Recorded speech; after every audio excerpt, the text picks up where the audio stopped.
வணக்கம் நண்பர்களே, நம்ம வந்து இப்போ மீனுக்காக பறி வச்சுருக்கோம்.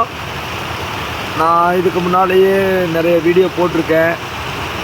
இதில் என்னென்னு கேட்டிங்கன்னா, நம்ம எப்படி பறி செய்கிறோம் என்னன்றதெல்லாம் போட்டிருக்கோம். நம்ம செஞ்ச பறியில் எந்த மாதிரி மீன் தாண்டி ஏறிட்டு இருக்குது பாருங்கள். இந்த மீனுக்காகத்தான் நம்ம பறி வச்சுருக்கோம். அங்கே பாருங்கள், இந்த குதிச்சு ஏறிட்டு இருக்கிறது எல்லாமே மீன் தான்.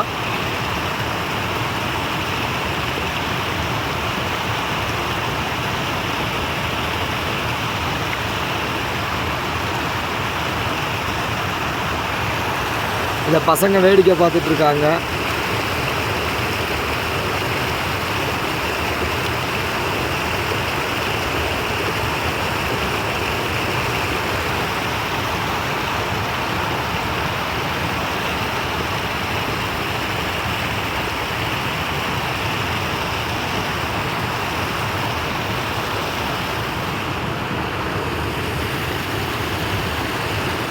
நம்ம கூட வந்த நண்பர்கள் வேடிக்கை பார்த்துட்ருக்காங்க.